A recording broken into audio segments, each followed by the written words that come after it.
Hai guys, ketemu lagi dengan aku di channel Lady Din. Semoga kalian semua dalam keadaannya sehat dan bahagia.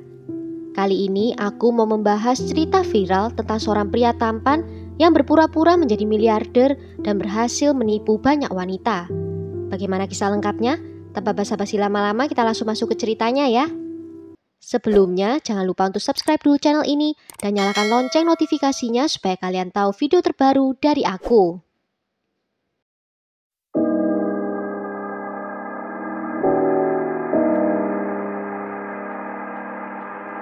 I can't help it. It's just so painful because I hate myself I just hate that I did this, you know? Just a few thousand for us normal people, that is a lot of money, but for him it's not a lot of money. How could you have trusted him to take out that amount of money? Like, of course he has the money, so he will pay me back. You didn't even think that it was a problem when you were taking up the loans because you were so sure that the money existed. Apart from anything else, you loved him.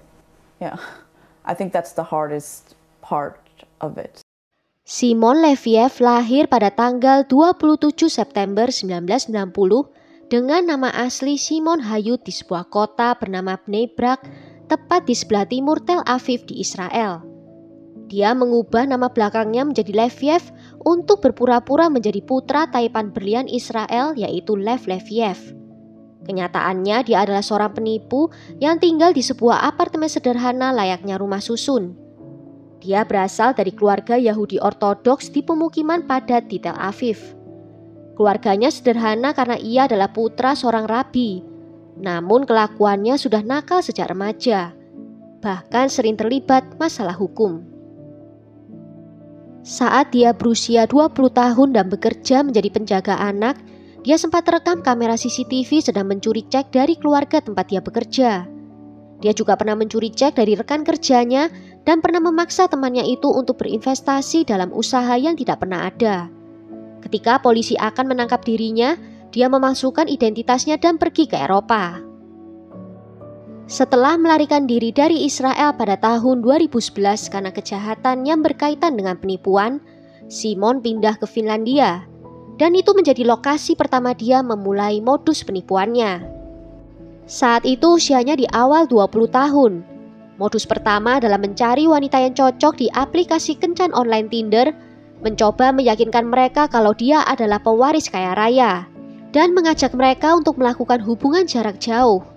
Dia dikenal dengan berbagai identitas, tetapi identitas yang paling familiar adalah Simon Leviev. Modus yang dilakukan selalu sama. Pertama-tama Simon akan memancing korban dengan cara memamerkan kemewahan. Biasanya korban akan diajak untuk merasakan gaya hidup mewah di kencan pertamanya. Seperti yang dilakukan dengan Cecilie yang diajaknya naik pesawat jet pribadinya. Kekurangan Simon hanyalah satu, dia sering sekali bepergian hingga nyaris tak pernah menetap di satu kota dalam jangka waktu yang lama. Hal ini terjadi karena dia mengaku pekerjaannya yang menuntutnya untuk berpindah-pindah. Dia pernah bilang kalau dia adalah pilot dan juga seorang pengusaha berlian.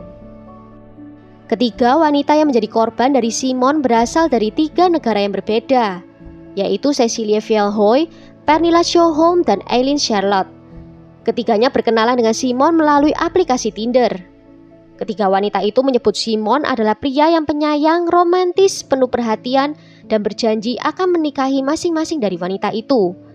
Cecilie bahkan pernah diminta untuk mencari apartemen untuk mereka tinggali bersama. Kebanyakan wanita itu tertipu dengan penampilannya yang flamboyan di media sosial. Dia sering terlihat menaiki pesawat jet pribadi, minum champagne, memakai pakaian desainer, dan menghabiskan harinya dari satu pesta ke pesta yang lain. Setelah si wanita sudah jatuh cinta, Simon akan mengajak mereka dalam sebuah hubungan yang lebih serius dengan menjadikan mereka sebagai kekasih dan mengajak untuk tinggal bersama. Lalu ketika mereka sudah terbuai, Simon akan dengan mudahnya mengosongkan isi rekening mereka. Simon mengaku pada wanita itu jika hidupnya dalam bahaya dan dia membutuhkan uang demi menyelamatkan dirinya. Dia mencoba untuk memeras wanita itu dengan perlahan. Alasannya bisa beragam, mulai dari kartu kreditnya yang tidak bisa digunakan, rekening bank yang dibekukan, atau butuh uang tunai segera untuk proyeknya. Awalnya pinjaman uang itu memang dikembalikan, bahkan dengan nominal yang lebih tinggi. Tetapi Simon pernah mengirimkan dokumen ke Cecily yang menunjukkan kalau dia telah mengirimkan uang untuk pembayaran utangnya. Namun ternyata itu hanyalah dokumen palsu saja. Banyak yang menduga Simon menggunakan skema Ponzi dalam menjalankan aksinya itu. Saat Simon mulai meminjam uang dari mereka hingga berkali-kali, ketiganya mulai merasa ada yang aneh. Tanpa sadar mereka telah menjadi korban penipuan dari Simon. Jumlah penipuan yang dilakukan Simon mencapai 10 juta dolar Amerika atau 14,3 miliar rupiah. Cecilia yang berutang hingga 250 ribu dolar atau 3, miliar rupiah ke bank mengaku tak bisa pulang ke Norwegia karena takut dikejar oleh krediturnya. Kepada majalah Elle, dia mengaku bahwa ia dituntut ke pengadilan oleh 4 bank dan 8 kreditur mengejar-ngejarnya untuk segera melunasi utangnya. Namun ada satu bank yang membebaskan dirinya dari utang tersebut. Setelah menyadari kalau diri mereka tertipu, ketiga wanita itu mencoba untuk mengakhiri penipuan Simon dengan bekerja sama dengan penegak hukum dan wartawan dari surat kabar besar Norwegia bernama VG.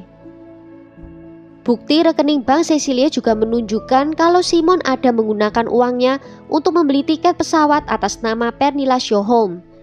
Ketika VG mencoba menghubungi Pernilla, dia mengerti kalau dia juga telah ditipu. Pernilla menjadi terkejut dan marah ketika dia mengetahui kalau Simon telah menipu wanita lainnya juga. Simon telah ditransfer lebih dari 400.000 krona Norwegia atau setara dengan 650 juta rupiah dari Pernilla. Dia juga pernah membelikan tiket pesawat menuju Bangkok. Pernilla tidak langsung marah dengan Simon. Dia malah mengajaknya bertemu di Munich dan memberitahu VG tentang pertemuan itu. Pernilla hanya meminta Simon untuk mengembalikan uangnya saja. Simon berjanji akan memberikan jam tangan mewahnya sebagai ganti. Namun saat jam itu dibawa ke tukang jam dan diperiksa, ternyata jam tangan itu palsu. Karena itu Pernilla melaporkan Simon atas penipuan. VG juga berusaha berkali-kali untuk bisa bicara dengan Simon, tetapi pengacara pribadinya menjawab ke VG kalau dia telah kehilangan kontak dengan Simon. Simon sempat menjadi buronan dan dituntut atas kasus penipuan di Swedia, Inggris, Jerman, Denmark, dan Norwegia. Dan pada bulan Juni 2019, Simon sempat menetap di Praha dan di sana Simon menjalani hidup secara miskin dan menjadi gelandangan. Kemudian dia berusaha kabur dari Praha ke Athena dan aksi ini diketahui oleh salah satu mantan kekasihnya yang kemudian melaporkan hal itu ke polisi. Pada bulan Juli 2019, dia ditangkap di Yunani karena menggunakan paspor palsu dan diekstradisi ke Israel. Simon membantah semua tuduhan terhadapnya. Tetapi pada bulan Desember 2019, Simon akhirnya dihukum karena pencurian, penipuan, dan pemalsuan dokumen selama di Israel. Dia pun dijatuhi hukuman 15 bulan di penjara. Namun setelah menjalankan hukuman selama 5 bulan, dia dibebaskan dari penjara karena perilaku yang baik dan juga karena adanya pandemi COVID-19.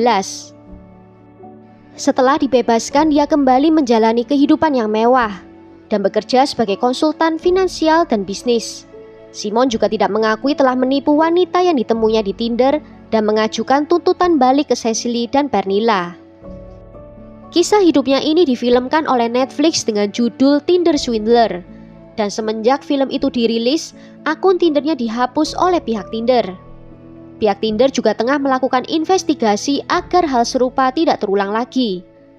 Dan 2 hari setelah film itu dirilis, Simon sempat memberikan pernyataan di Instagramnya kalau dia sedang bersiap-siap untuk memberikan sisi ceritanya. Namun Instagramnya dengan 200.000 follower itu saat ini sudah tidak aktif lagi. Ketiga wanita yang ditampilkan dalam film dokumenter itu juga membuat halaman GoFundMe dalam upaya untuk mendapatkan kembali uang yang mereka klaim telah ditipu oleh Simon Leviev dengan kejam. Penipuan online yang melibatkan percintaan memang sering terjadi. Pada bulan September, FBI melaporkan bahwa Pusat Pengaduan Kejahatan Internet telah menerima lebih dari 1.800 laporan terkait hal ini pada tahun 2021 saja. Keluhan tersebut menyebabkan kerugian total sekitar 133,4 juta dolar Amerika atau hampir 1,9 triliun rupiah. Well, sampai di sini dulu cerita kali ini. Bagaimana menurut kalian tentang kasus kali ini? Tulis ya pendapat kalian di kolom komentar. Akhir kata, terima kasih karena sudah nonton video ini sampai akhir. Sampai jumpa di video berikutnya. Ciao!